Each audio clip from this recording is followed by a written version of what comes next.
and this is my review for WWE NXT on March the 8th, 2017.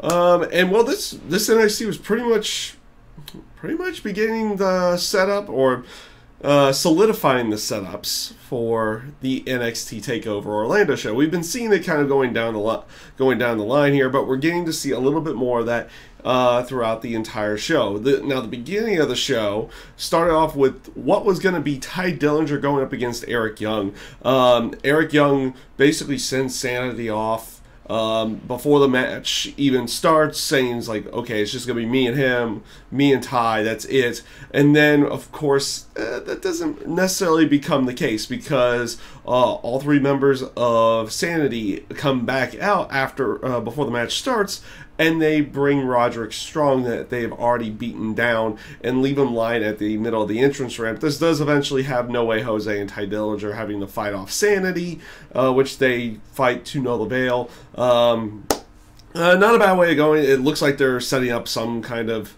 I guess, big tag match with these guys. We had the 6-man tag a while back. I guess they could introduce somebody else into the fray to combat Nikki Cross, so another one of the women superstars, if they wanted to do so down the line here. So we'll see how they end up playing that off, but it'll be interesting to see how they play off of that. And this was not really that bad of a segment. Up next, you had Ho Ho Lun going up against Andrade Cien Almas.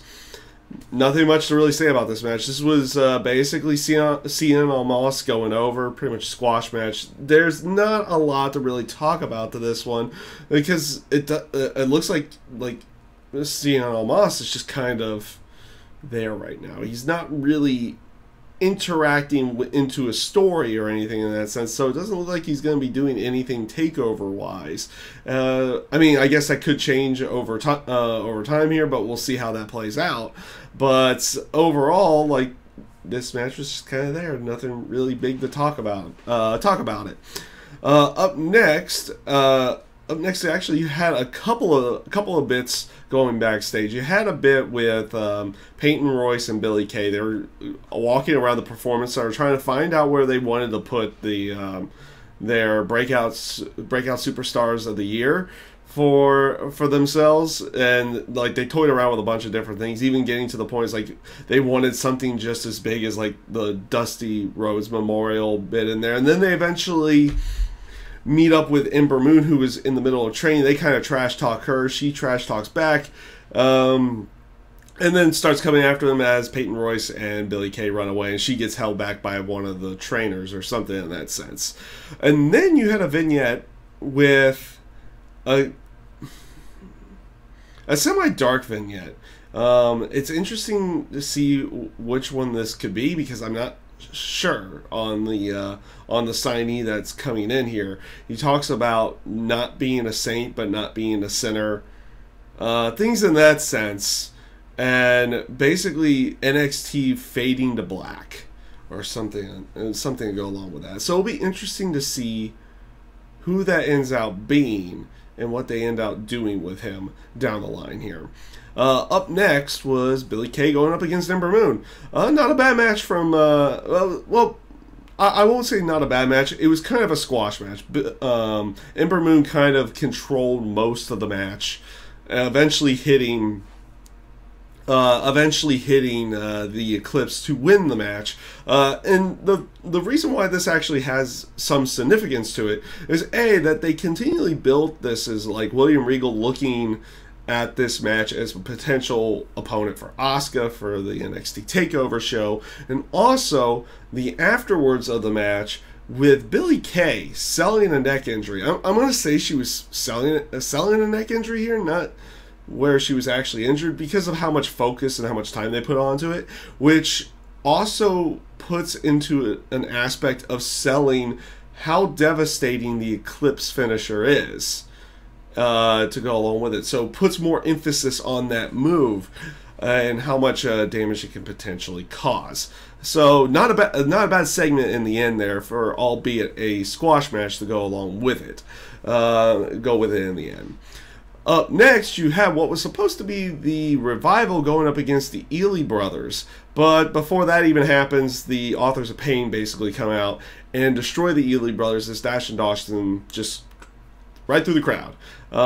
They lay out one of the... oh, I forget their names off the top of my head. They lay out one of the Ely brothers in the ring with the final chapter. And, you know, it's basically what you're going for with the aspect of what they've been doing already with the tag team division, looking at a Revival, DIY, Authors of Pain triple threat match, and that's basically solidifying that just a little bit more here for down the line. So, you know, just a little bit more continuation to go along with it, and we'll see how the rest of that plays out. But not a bad segment in the end. It kind of plays off to what the Authors of Pain wanted to do. They want to try to get some revenge for that shatter machine that they had to eat, I believe, 2 weeks ago it was.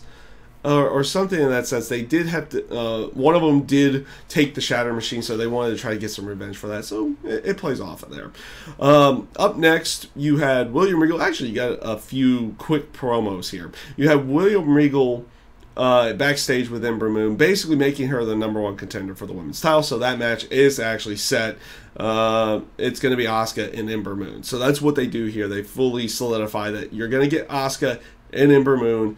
A match that I think a lot of people have been wanting to see, at least in the terms of TV. I think they've done it in house show events before. Before Ember Moon showed up on NXT TV, so it'll be an interesting one to watch, to say the least, in there. And we're going to be guaranteed that match at TakeOver Orlando. Up next was a promo from Cassius Ohno about the title match that he had next week, and basically also giving a brief history of him in NXT and talking about how, you know, he helped move all the stuff from Tampa to the where this used to be a warehouse and everything in that sense. He put a lot of great emphasis on the meaning of this match to him in some way, in the meaning of trying to get the NXT title. I ended up liking the promo from Cassius Ohno. It came off rather well.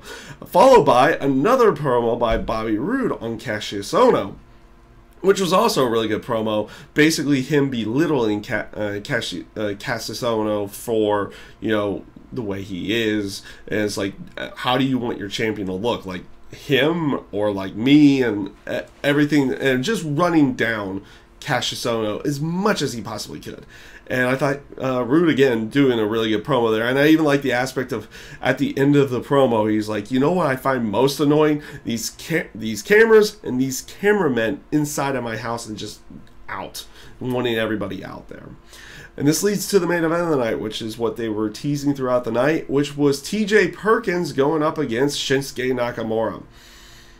This is a good match. This was a very good match. As a matter of fact, it was a match style that we haven't really seen from Shinsuke all that much. You've always seen a more striking style from Shinsuke Nakamura. You saw a more submission-based style in this match with him and T.J. Perkins. He was basically playing off of the opponent here with him and T.J., and they played that up in the promos throughout the night as well, that, you know, they had known each other from Japan. They had trained with each other and everything in that sense. So they were playing off of the different styles, and you saw more submission-based moves from Shinsuke Nakamura. And then, of course, there was also the storytelling element with T.J. Perkins going after the knee, and basically them focusing on the knee again, and the factor that Shinsuke had to fight back from that and show that his knee was fine, and going into what you would assume would be a rematch, because, well, it did get announced later that he was going to get his rematch with whomever won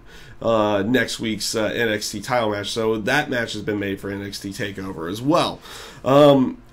Just a really good match between the two of them. I enjoyed this match. I know not a lot of people really care on TJ Perkins in the terms of his character at the moment. He's really good in the ring, but his character probably needs a little bit of work on everything. But as you can see, really good talent inside the ring. You just want something more from his character or something in that sense down the line here. Shinsuke, well, Shinsuke Nakamura is Shinsuke. In that case, he is who he is. The character's great. The in-ring ability is great. You get that aura of like not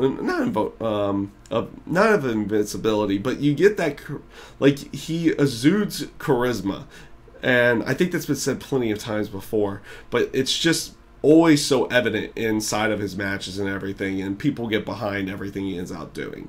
So overall this week, basically, outside of a couple of bits here, you could see them in the works of making some matches towards NXT TakeOver, building the stories around certain aspects of everything, and we'll see how everything plays off for the rest of the time going into NXT TakeOver for their Orlando one. And yeah, overall, not a bad NXT this week. Like I initially was thinking at the beginning of the show, it's like, okay, this NXT is gonna be kind of ho-hum. And it kind of picked up, and it picked up, and it picked up, and then I was grasping towards the other story elements that they were putting into each of the matches to go along with it. So overall, pretty good NXT this week. So with that being said, that is my review this week for WWE NXT. I thank you guys for watching, and I hope you have a great day.